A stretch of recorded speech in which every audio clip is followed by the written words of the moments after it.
Hey everybody, welcome to the Logan Power Show. Well, my name is Calvin Logan, and I appreciate you for watching us here on today. You could have watched any other channel across the globe, but you decided to tune in to what we're doing here at the Logan Power Show. With the Logan Power Show, we're here to make a difference. We're here to impact not just on a local level, but a global level. Well, I took with me a lady to my right. She has a testimony. And we here at the Logan Power Show, we want to hear those testimonies that are going to make a difference. Testimonies is not going to impact you. Say it's a feel-good story, but we want those testimonies that's going to impact your life. Well, we're live here at For Your Glory International Ministries.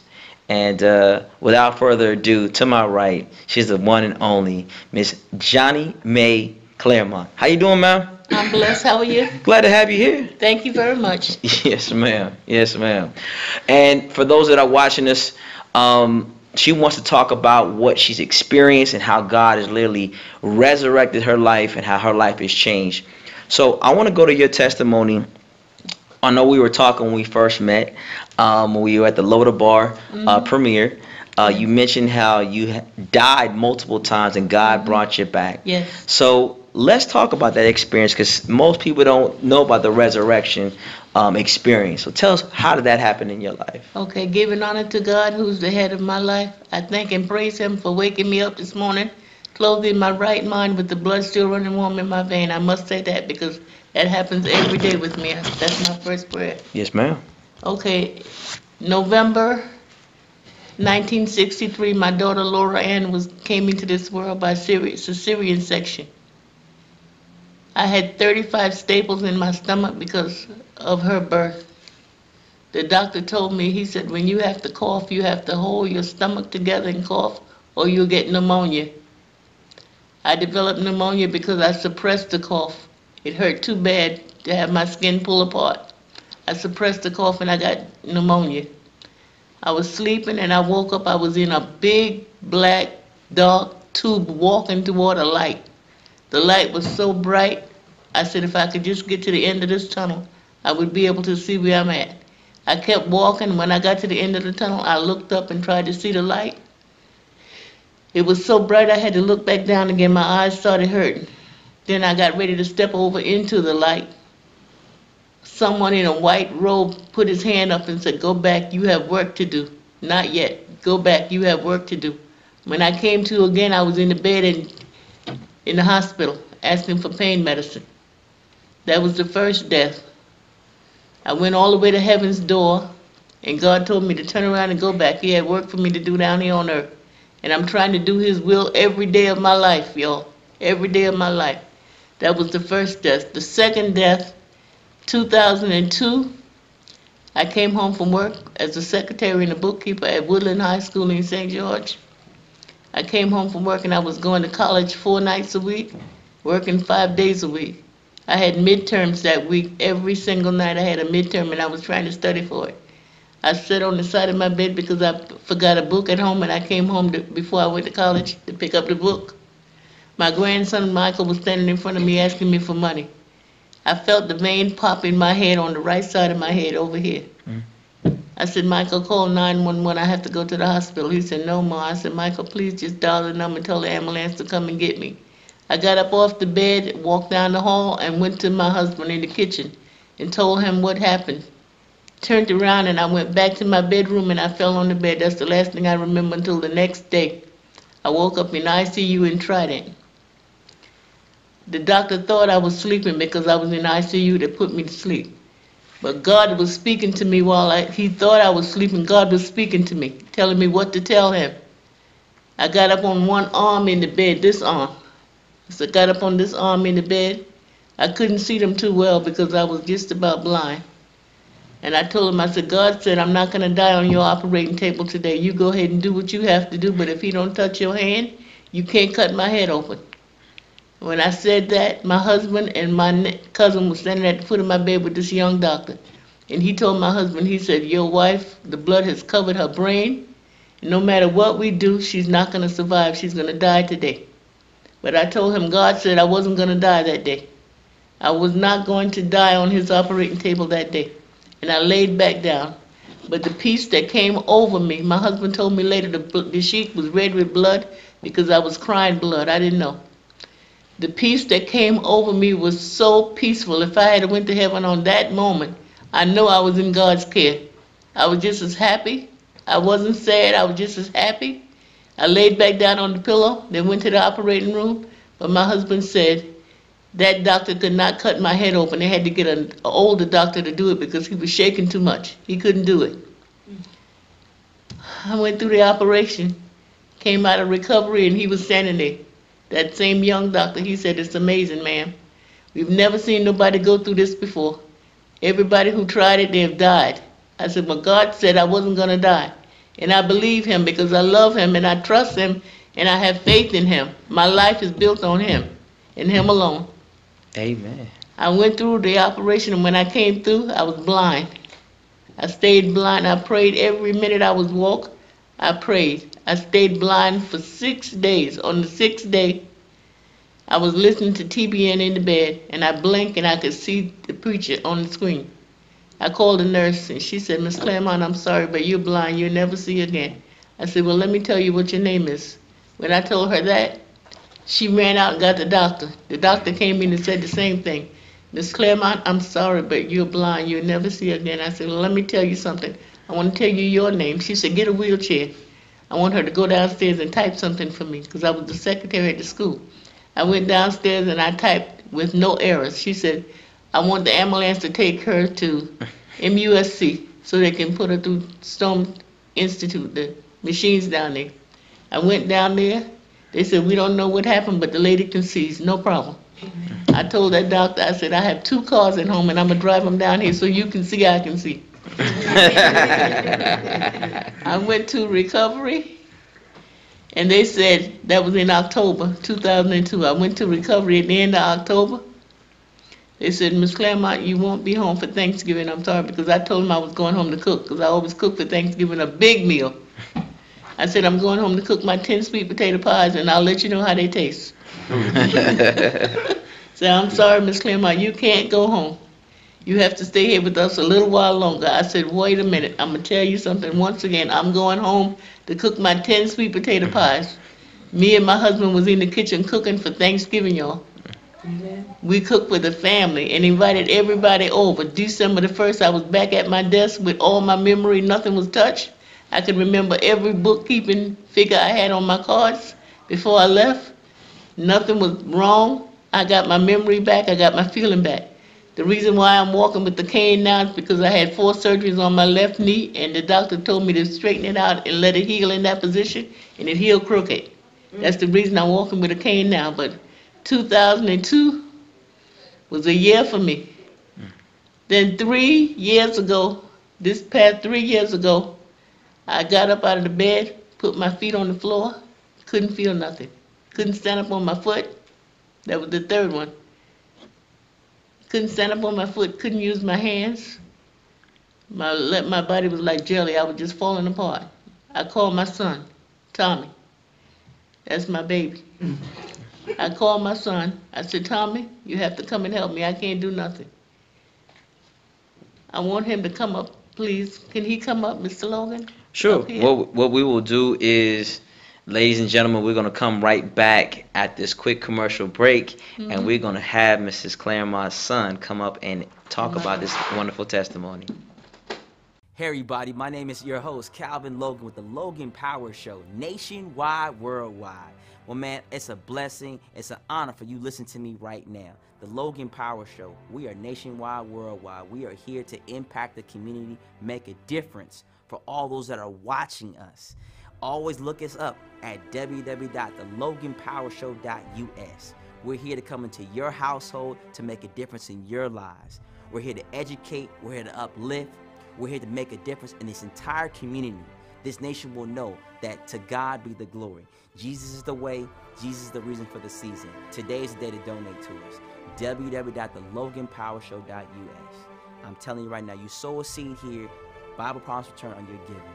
We're here to make a difference. We appreciate all that you do. Going on YouTube, checking out the Logan Power Show. Hey, like us on Facebook at the Logan Power Show. We got our own supporterships page at the Logan Power Show supporters page. Call us today at 843-697-5545. Finally, again, email us at theloganpowershow@gmail.com. Well, I tell you right now, we're going to trust and we're going to lean on God. This show's going to make a difference. We're going to make it happen, family, and we do it together. We're going to make an impact in this nation and across the world. This is me, your host, Calvin Logan, nationwide, worldwide, the Logan Power Show. We love y'all.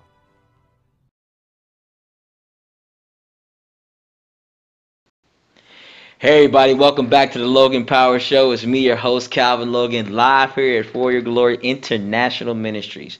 Well, we took a quick break because Miss Clermont wanted to bring her son, Tommy, to talk about her testimony. As you recall, she was talking about her 3 instances where her life went to a dark place. She had lost her life, and now, at this time, she is recovered. God brought her back from 3 instances. So we're going to talk to Mr. Tommy. So, sir, how you doing today? I'm great. Yourself? Glad to have you here. Yes, thank you. Well, just kind of cut to the chase. I want to kind of get on this thing where my mom did kind of pass away. She passed away. She passed away right in my arms. I was working. I was doing a pump house. I'm a contractor. So while I'm working, I get a phone call, and the phone call is from my mom, and she's telling me that, you know, she's having some difficulties moving. I know prior that morning, before I left out to work, she was having circulatory issues with her legs. She couldn't feel her legs as much. So I was like, okay, you go to the doctor tonight anyway, so I'll get home early, bring you over to the doctor. So she calls me, it's probably about 1 o'clock, and it was like a panic. It's like everything's coming back now. So when she called me, I was like, well, wait a minute, what's going on? So she says, I can't move my legs. So I jump in my vehicle, me and my son, and I just forget everything. I put the tools out. I don't really care. My whole objective is to get home, make sure she's okay, because she's had issues before where she had little slips in the house. So when this happened, I get home, and my mom can't really move. Got it. So I'm to the point where I'm feeling emotional. This is my mom. So I'm like, come on, let me try to get you to the car.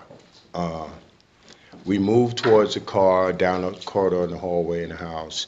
We get through the kitchen. We get at the steps. And she said, I can't do it. And I'm like, it's only 4 steps. Come on, you can do it. I'm with you. I'll help you.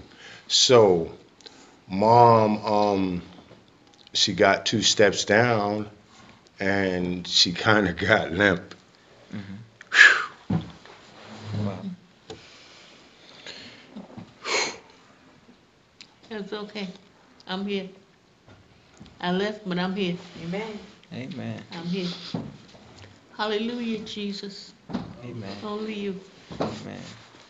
Hallelujah, Jesus. Okay. To bring myself together. Okay. I put my mom in the car, and she leaned back, and she actually left. You ever see a person leave this world, and they leave? She was gone. So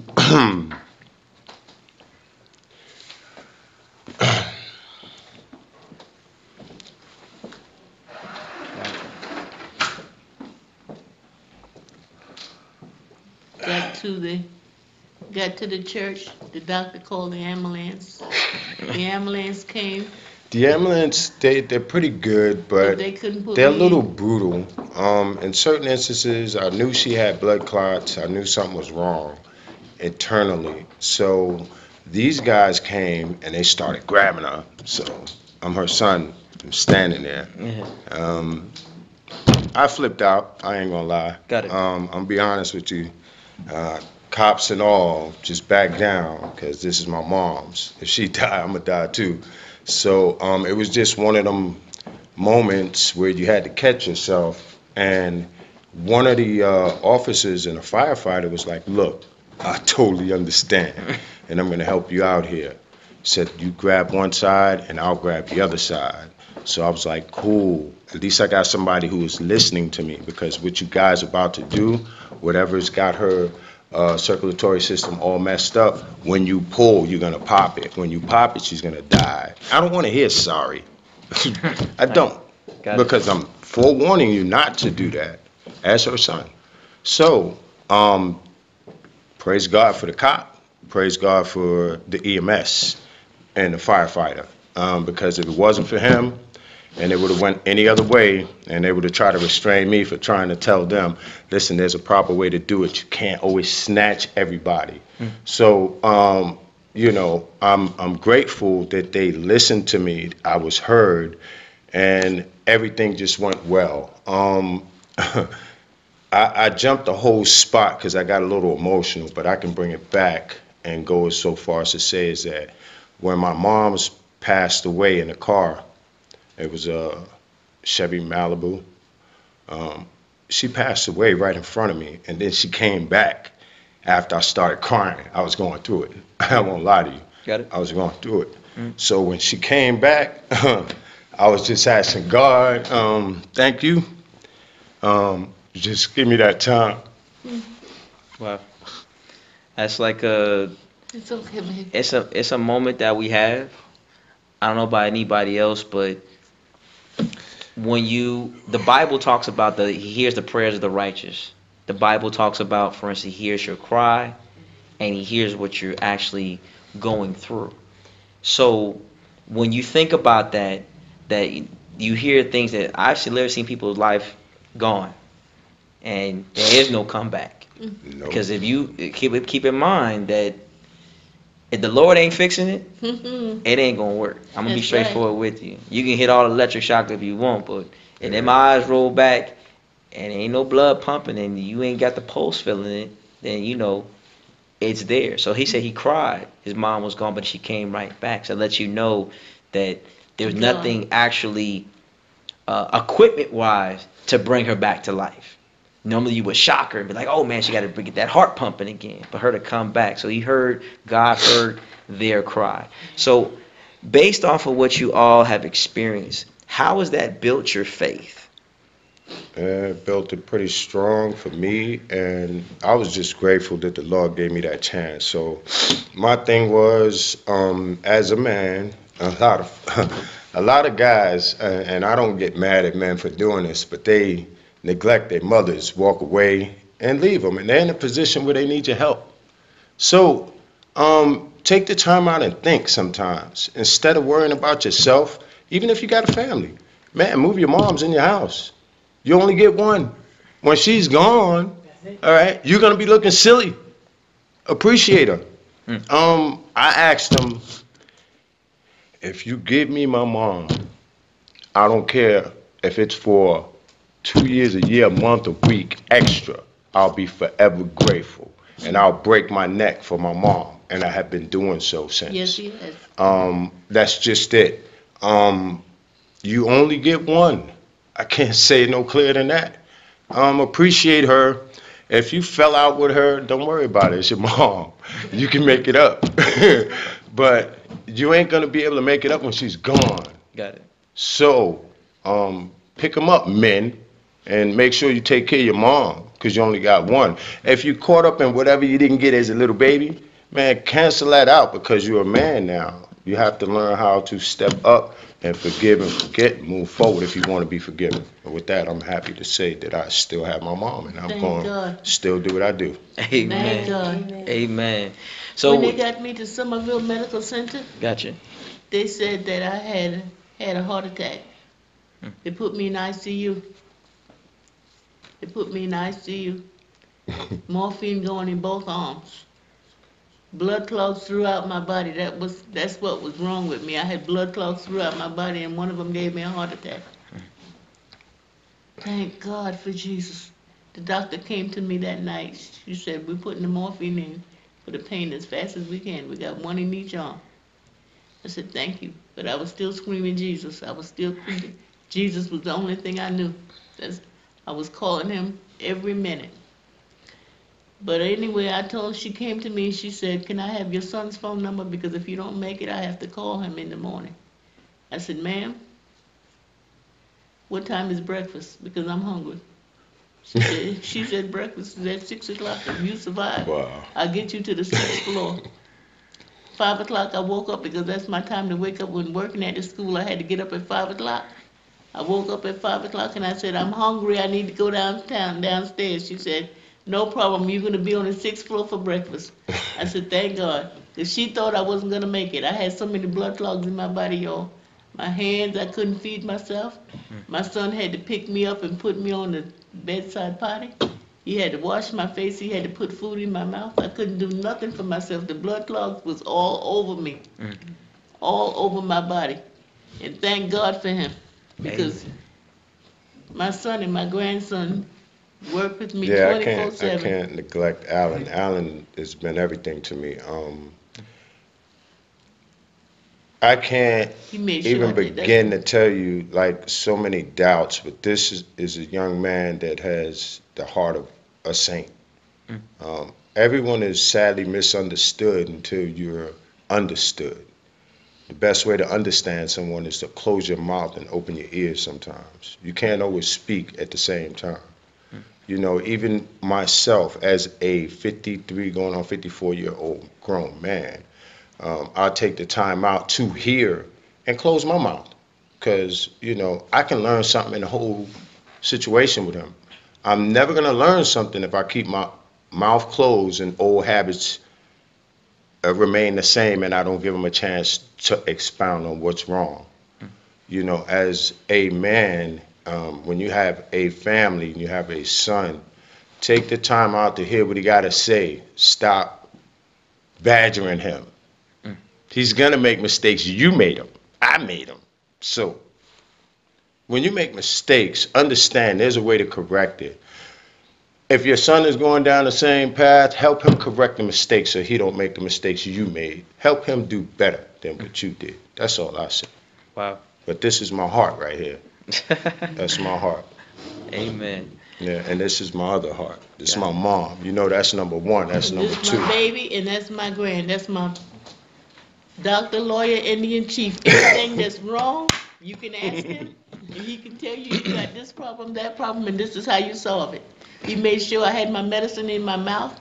You wouldn't go no place until, Mom, you have to take this. I said, I don't want to take it today. Yes, you do. You got to take it. But that's these two, my son and my grandson. I thank God every day for them. I thank God every day for them.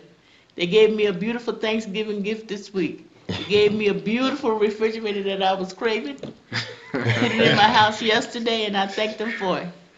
I wanted a double-door refrigerator with the freezer on the bottom, and they gave it to me for Thanksgiving. Thank you. Thank you, Lord. Thank you for my family. Thank you for everybody that's here. God bless you, and may heaven smile upon you.